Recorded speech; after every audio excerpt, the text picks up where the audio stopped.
નમસ્કાર દર્શક મિત્રો, હું શીતલ મહેતા ન્યૂઝ ઓફ કચ્છમાં આપનું સ્વાગત છે। જોઈએ આજના સમાચાર। 48 કલાકમાં કેરળમાં અને 29-30 તારીખ દરમિયાન ગુજરાતમાં હવામાનમાં પલટો આવશે, અંબાલાલ પટેલની આગાહી। 48 કલાકમાં કેરળના કાંઠે ચોમાસું પહોંચી શકે છે।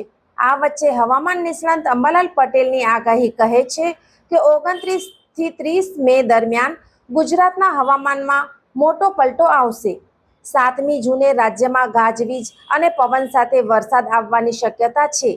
આ સાથે જ ગુજરાતમાં પણ ચોમાસું વહેલું આવી જશે। વધુમાં અંબાલાલ પટેલે પહેલા વરસાદથી સાવધાન રહેવાની સલાહ આપી છે। આખરે કેમ આવું કહ્યું, જાણો।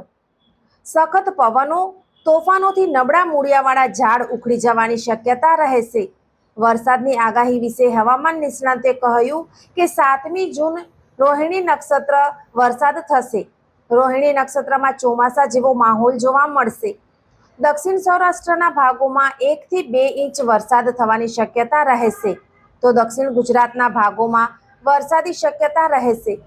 મધ્ય ગુજરાતના ભાગોમાં 1 ઇંચથી વધુ વરસાદની શક્યતા રહેશે। અમદાવાદ, ગાંધીનગરના હવામાન પલટાશે। ઉત્તર ગુજરાત, સાબરકાંઠા અને પંચમહાલના ભાગોમાં પણ હવામાન બદલાશે। ત્યારે નાગરિકોએ આ દરમિયાન ગાજવીજ સાથે વરસાદ આવતા કાળજી રાખવી પડશે। દર્શક મિત્રો, આજે તારીખ 26 મે 2026 આ હતા આજના સમાચાર। આવતીકાલે ફરી મળીશું, ત્યાં સુધી મને રજા આપશો।